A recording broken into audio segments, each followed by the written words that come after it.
All right, in this lab, we're going to be looking at two different kinds of measurements that are very similar and just have kind of one added benefit in one case. One is distance, how far something goes. Usually we measure in some form of meters, so centimeters, millimeters, regular old meters, kilometers, something like that. And displacement, which is measuring how far something goes with the added information of which direction it goes in.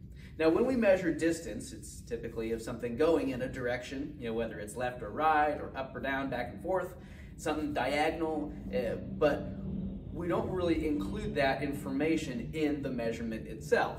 We just say something moved this far, 20 centimeters, 2 meters, 37 kilometers.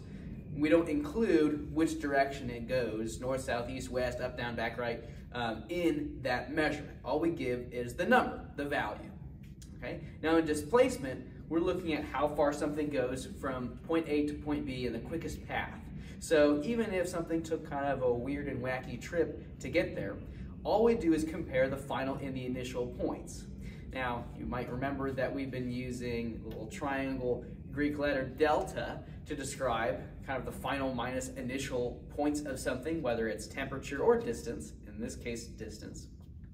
Okay, so we measure that final minus initial point in displacement to say what's the quickest path from here to here, and we also include the direction it took to get there. Okay, now in reality, something may take a longer path to get from point A to point B, but in displacement, we look specifically at just how far away the distance is from the starting to the ending point, and we ignore the path to get there. Okay, and the direction that we include in that measurement is what direction it goes from that quickest path from point A to point B, that straight line from there to there. Okay, so we're going to be measuring distance and displacement in this lab. Since distance does not come with that direction information, it is a scalar. In other words, all that matters is the scale of the measurement. Okay, so a scalar like temperature or length on its own, or distance, is just the number on its own. It's the measurement without any other added extra information like distance. A vector does include direction. Okay, so not only does the measurement itself tell us something, it gives us that value, but also we have the added information of what direction that measurement is going in physically.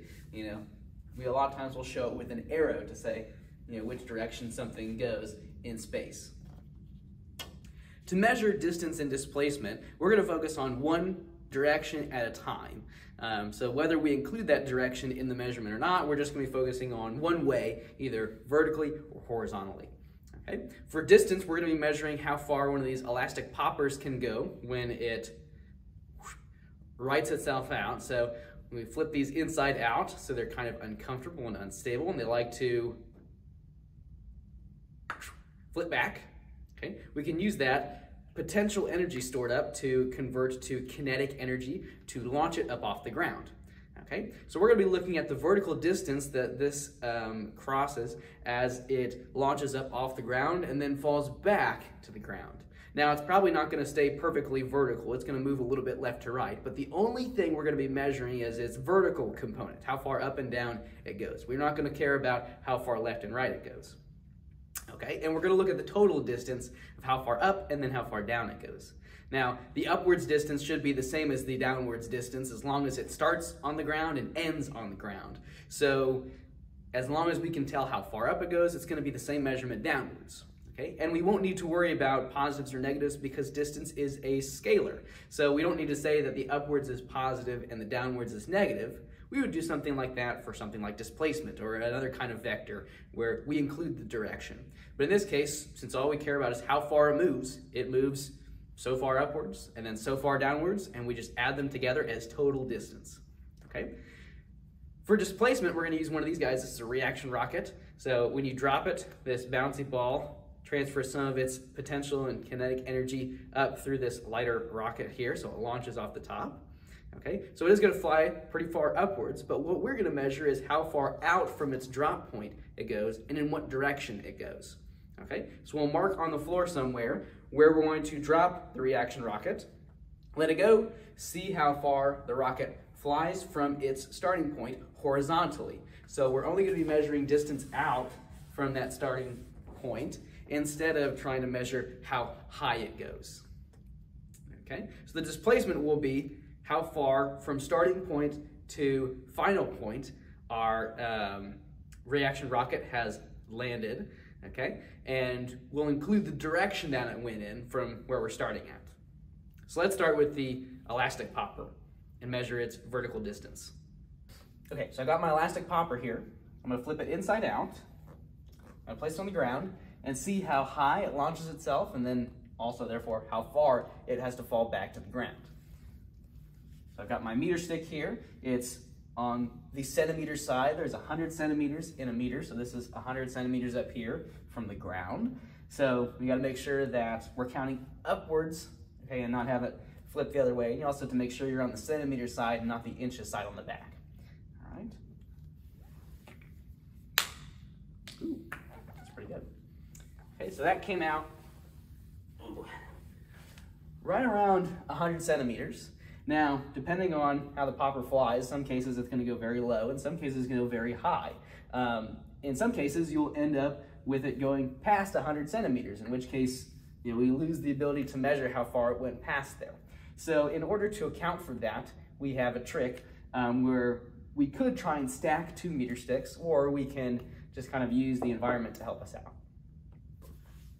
So I've got my meter stick setting up on this ledge here that is 77 centimeters off the ground. So I don't have to have my meter stick down here and then add another one up here or something fancy like that. All I have to know is if my popper goes past 77 centimeters, I'm adding however much I get on this meter stick to that 77 centimeters right here. So this is 77 centimeters up to this point. My meter stick starts at 0 going up from here. So say if my popper makes it up to about 20 centimeters here, then I'm taking 77 plus the 20 I get right here. Okay?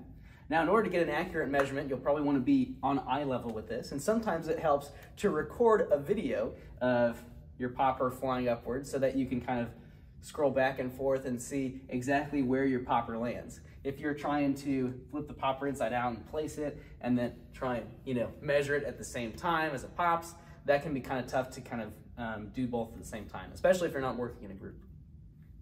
Okay, so I'm gonna flip this inside out, set it down. Ooh.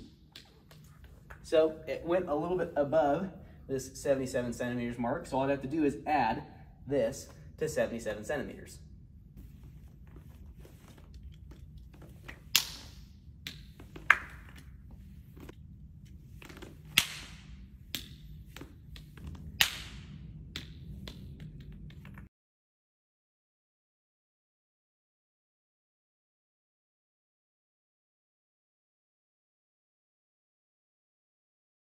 Now that we've done vertical distance, it's time to figure out horizontal displacement, okay? How far this reaction rocket is going to be displaced from its starting point, okay? Now this is going to be a vector, so we're going to include direction as well as how far it goes from the starting point.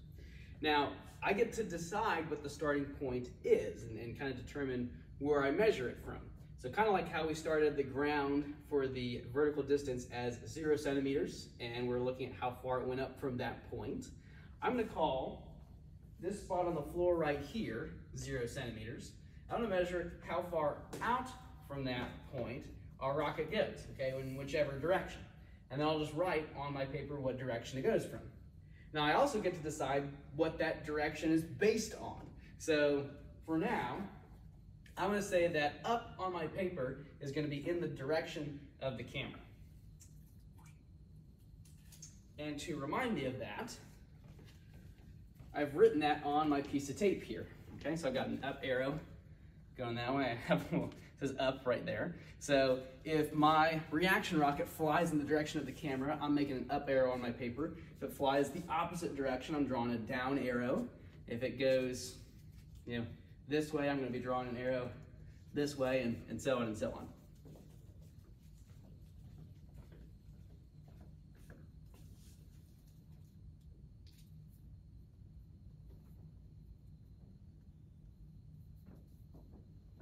Okay, so the reaction rocket is going to fly upwards, but I'm going to ignore that and just measure how far out it goes from the starting point, which might be only a little bit if it goes pretty much up and down, or it might be a lot if the rocket kind of turns midair and then launches out like that. Okay, so kind of like how we ignored the horizontal movement of the elastic popper, we're going to ignore the vertical movement of the reaction rocket and just look at how far horizontally it goes, just the horizontal component of that vector measurement. Okay, we'll drop it about here. If you want your numbers to be fairly consistent, you want to drop the reaction rocket from about the same place every time. You don't have to drop it from any specific height, but just keep in mind that the higher you start, the farther it's going to be able to travel, so the more likely it's going to hit the ceiling, or it's going to fly very, very far, or something like that. So just keep that in mind if you want your numbers to be coming out roughly the same. The higher it goes, the more air time it's going to have, and therefore the bigger variance in your data you're going to have. I'm going to drop it about waist height, like that. Okay, so what I'm going to measure is my distance from this point that I'm going to call 0 centimeters out to my reaction rocket's landing point. Okay, so this distance with the added direction is going to be my displacement. The reaction rocket has been displaced out this far from this point here.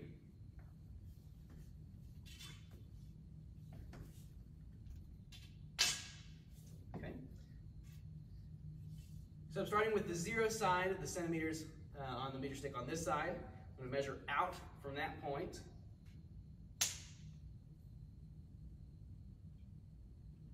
And then whether you measure on the bottom or the top or the middle of the reaction rocket is kind of up to you. Just, again, be consistent every time.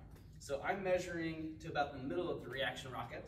And this is going out about here. So about 76.5 or so centimeters, or about 77 if you want to just kind of ignore the decimal point and that kind of stuff, make it a little bit easier. Okay, so I'm going to write down this this horizontal displacement. Okay, so if I'm going to land at this final point of about 76.5 centimeters, and I started at 0 centimeters, your final minus initial measurement is going to be 76.5 minus 0, which is just 76.5. Right, and the direction is going to be, well, this is up. It's going to be kind of like this.